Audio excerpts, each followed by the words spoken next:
안녕하세요. 자, 저는 오늘 고용노동직 노동법 소개를 맡은 김영호 노무사라고 합니다. 이제 어떻게 보면은 고용노동직에 대한 이 별도의 직렬을 뽑는 것은 오래전부터 이게 노무사들도 그렇고 다른 이 많은 사람들의 수건이었습니다. 이게 어떻게 보면은 근로감독관이라는 분들이 이제 근로감독을 해야 되는 부분들인데 노동법을 공부하지 않고서 공무원이 돼서 이걸 공부한다. 해보니까 감독을 해야 되는데 이에 대한 전문성이 상당히 부족한 거 아니냐 이런 문제가 끊이지가 않았죠. 그래서 이런 직렬들이 이제 개설해서 좀 늦었지만 시작을 합니다. 그러면 이제 수험생들 입장에서는 이제 공부를 해야 되는데 여러 가지 불안감들이 있을 거예요.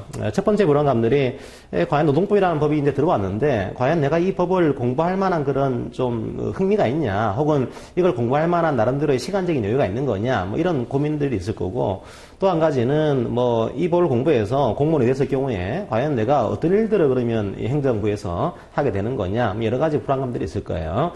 그럼 제가 이번 시간에 뭐 아주 자세하게는 말씀 못 드리지만 세세하게는 노동법이라는 것이 과연 무엇인가, 과연 이 법이 이 짧은 시간 안에 감당할 만한 그런 법인 거냐, 이걸 먼저 말씀드릴게요. 제가 볼 때는 충분히 한 2달, 석 달이면은 할 수 있는 법이긴 합니다. 좀 타이트하게 하면은. 물론 이제 이론 공부하고 뭐 시험 보고 문제 풀이하고 이러면은 한 학기 정도의 분량이면은 커버는 할 수 있겠다 이런 생각이 들어요.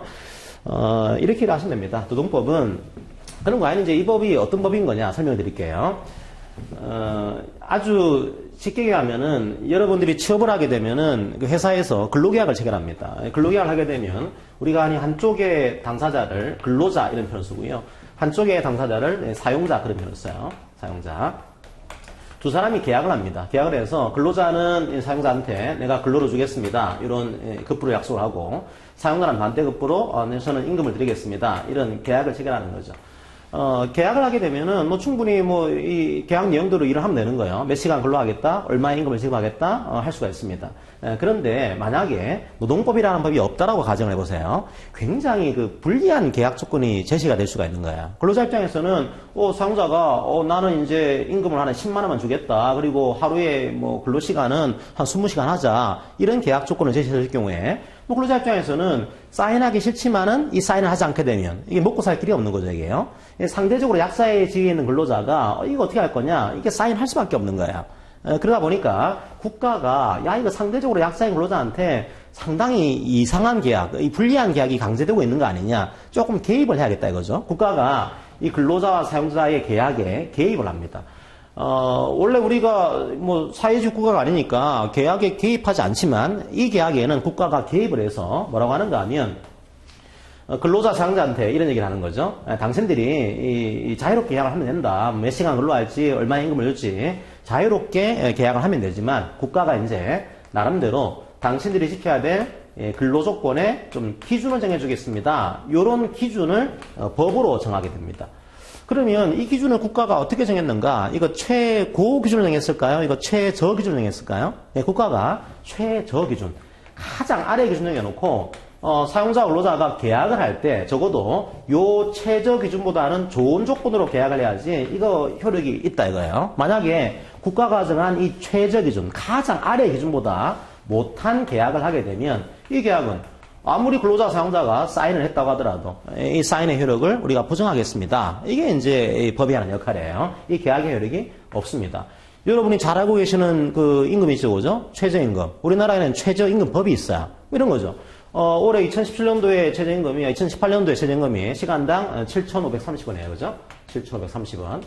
그런데 이 근로자가 어떤 회사를 갔더니 뭐 이런 조건을 제시합니다. 야, 우리 회사가 돈이 없다. 돈이 없으니까 한 7,000원만 받는 걸로 그냥 우리 합의하자. 진짜 내가 돈이 없어. 그래서 근로자가 보니까 사용자가 진짜 어려운 거예요. 그러면 저도 뭐 그렇게 합의하겠습니다. 저도 한 7,000원 받는 것으로 제가 사인하겠습니다. 사인을 했어요. 그 사인이 효력이 없다는 거죠, 그죠? 왜요? 국가가 정한 최저 기준보다 못한 계약을 했기 때문에 그 계약은 효력이 없다는 거예요. 자, 이게 근로기준법이라고 하는 법이 하는 역할입니다. 혹은 최저임금법이라고 하는 법이 하는 역할이에요.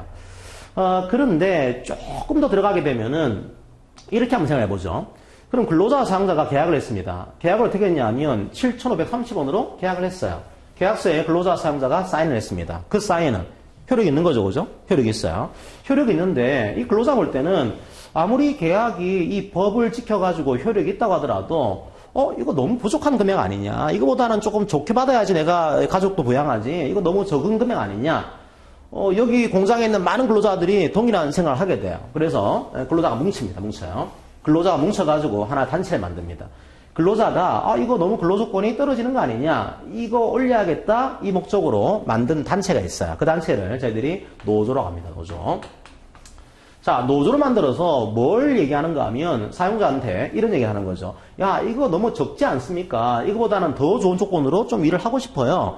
그러려면은 이것보다 더 좋은 뭔가가 있어야 되거죠. 지금은 계약을 했기 때문에 이 계약 내용대로 이 돈만 주면은 사용자는 계약을 지킨 겁니다. 법을 지킨 거예요. 그런데 노조가 사용자한테 뭘 얘기하는가 하면 이 7,530원 가지고서는 너무 적습니다. 이게 더 받고 싶어요. 그러면서 단체 교섭을 요구를 해요. 노조라고 하는 단체가 사용자한테 협상을 요구하는 겁니다. 그런데 이 협상은 개인이 체결하는 연봉 협상이 아니에요. 노조라고 하는 단체가 체결하는 협상인 거죠. 협상을 요구해서 단체 교섭을 합니다.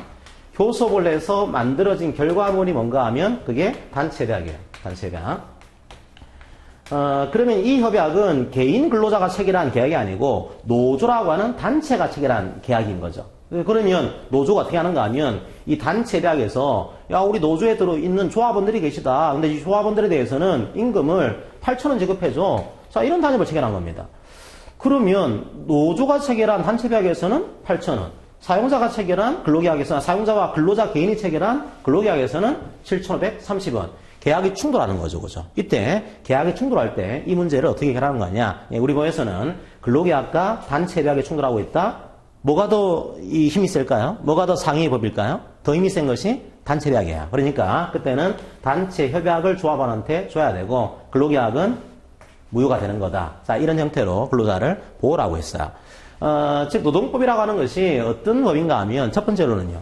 국가가 개입하는 거죠. 그죠? 국가가 개입을 해서 최소한도의 근로조건을 정해줌으로써 근로자를 보호하겠습니다. 이 취지. 또 한 가지는 국가가 하는 역할은요. 최저기준에 불과한 거죠. 그러면 국가는 최저기준을 정해주고 우리는 스스로 노조를 만들어서 더 좋은 근로조건을 쟁취하겠습니다. 이런 또 역할을 노동법이 수행을 하게 됩니다. 여러분들이 노동법 시험을 볼 때 이 역할을 수행하는 법들에 대해서 이제 공부를 하시게 돼요. 지금 이제 공무원 시험에서는 이 최저 기준을 정한 가장 기본적인 일반법이 근로기준법입니다. 이 근로기준법. 이 법을 여러분들이 학습을 하시게 되고, 그 다음에 이 근로기준법 중에서도 약간 독특한 것들은 다른 법으로 떼낸 거예요. 대표적으로 임금에 대해서는 최저임금법, 최저 수준의 임금을 정한 법을 따로 떼냈습니다.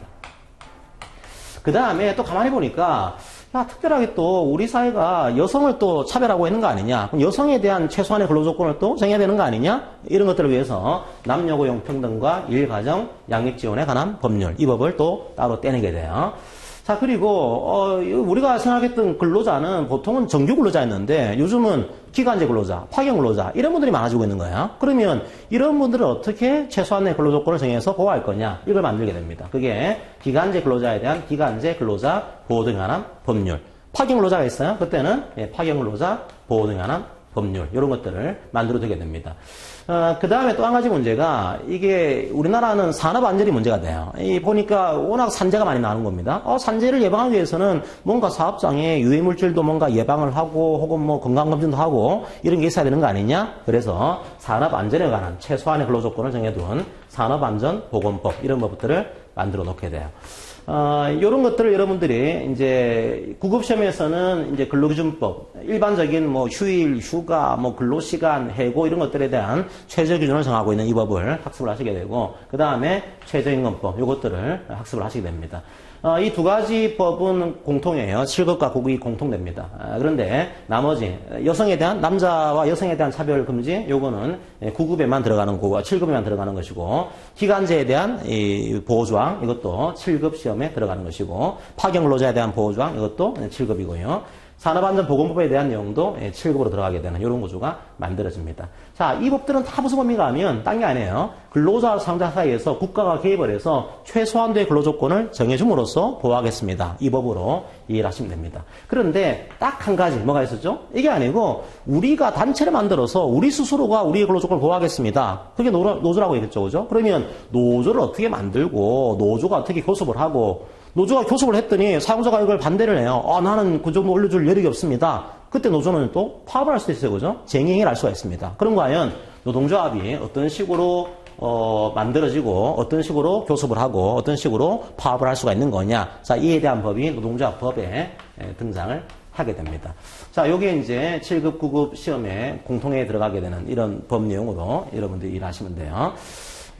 충분히 따라갈 수 있습니다. 그리고 또 한 가지는 법이라고 하는 게 되게 여러분들이 처음 공부하시면 느끼는 감정이 참 힘들다, 지루하다, 재미없을 것 같다 그런 감정인데 노동법은 다행히 재밌어요, 이게요. 왜냐하면 자기 생활입니다, 이게. 어차피 여러분들이 이제 취업을 하게 되면은 임금 받을 것이고, 근로시간 할 것이고, 휴일도 할 것이고, 휴가도 이제 보낼 것이고, 경우에 따라서는 억울하게 해고당하는 이런 케이스가 나올 수도 있어요. 다 내 생활과 관련된, 밀접히 관련되어 있는 그런 파트들입니다. 공부하다 보면은 상당히 흥미가 있는 거죠. 재미가 있는 거죠, 이게요. 그래서 쉽게 공부하면서 분량도 충분히 따라올 수 물량이고, 공부할 때 흥미도 상당히 있는 그런 법과목으로 여러분들이 이해하시면 되겠습니다.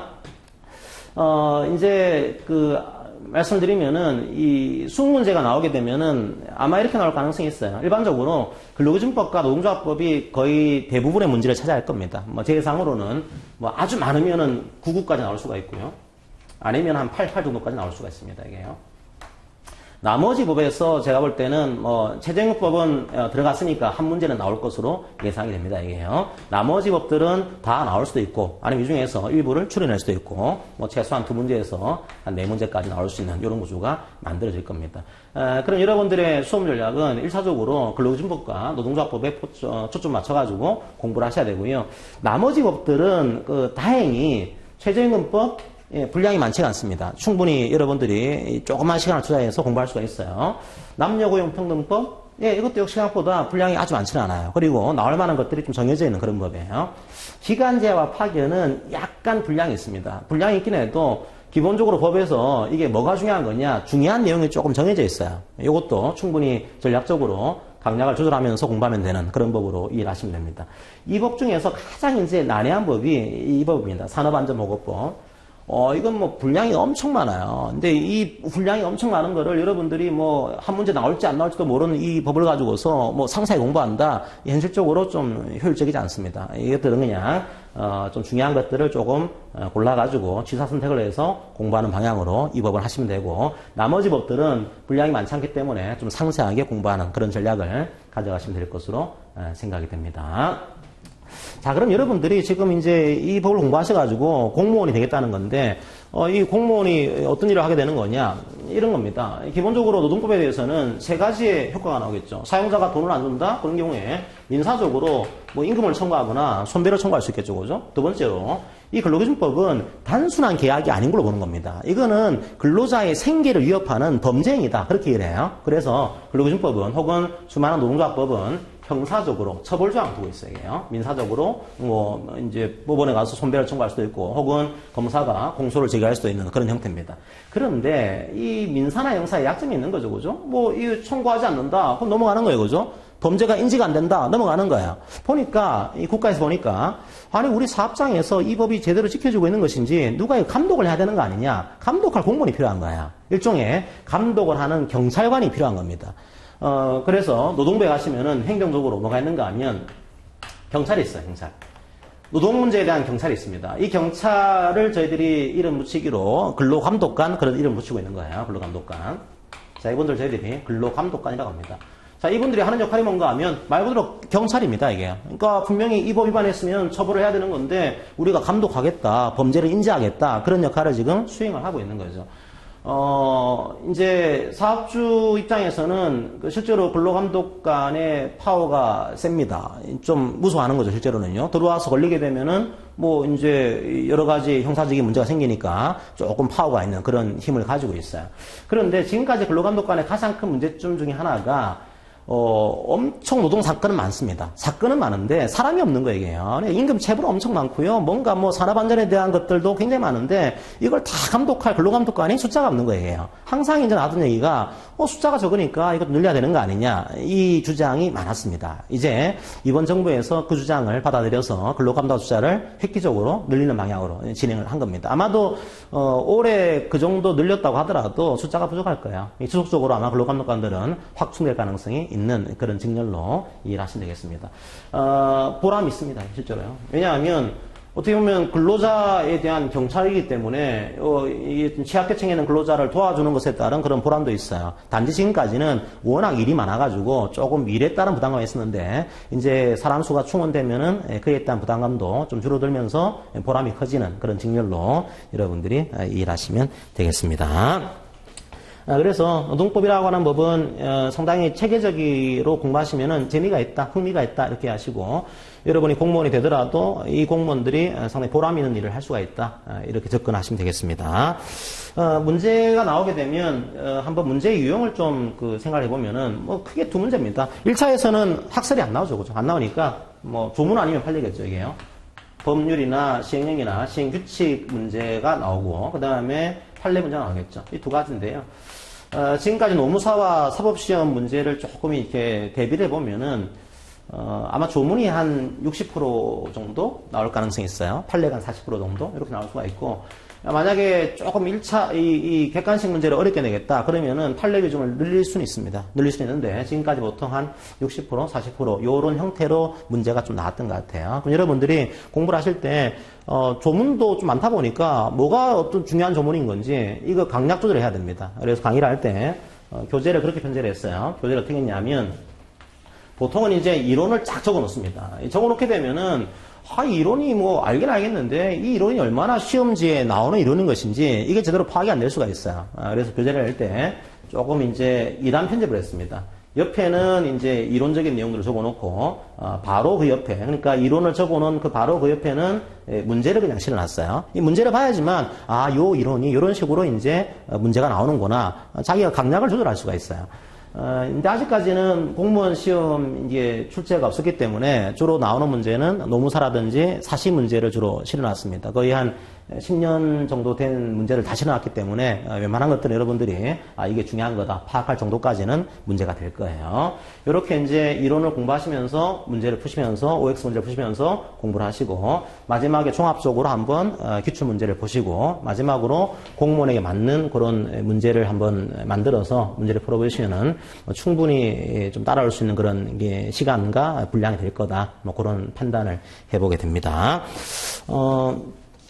이왕 이제 마음 먹고 공부하시는 분들은 뭐 제가 노동법은 뭐 추천을 해드립니다. 아주 재미있고요. 그리고 충분히 조금 공부하시면 따라오기도 쉬운 법이고 문제를 여러 번 풀다 보면은 지금 현재 노무사 시험이나 그런 사시 시험에서도 어느 정도로 문제 인행식입니다. 이게 문제가 반복되기 때문에 충분히 문제를 풀어보시면은 충분히 구독할 수 있는 그런 과목으로 이해하시고 게다가 올해는 처음 시험이기 때문에 아주 뭐 이렇게 생뚱맞은 문제는 내지 않을 것으로 판단이 됩니다. 뭐 기본적으로 우리가 해왔던 문제들을 조금 변형을 하거나 추가하거나 이런 형태이기 때문에 충분히 1차에서 이번 처음 시작하는 시험에서 상당히 좀 기회를 노리시면은 뭐 좋은 결과가 있지 않을까 그런 판단을 해보게 됩니다. 아무쪼록 이 소개 영상을 들으시는 분들도 열심히 노력하셔가지고 좋은 결과를 거두시기를 바랍니다. 노동법 소개는 이것으로 마치겠습니다. 고맙습니다.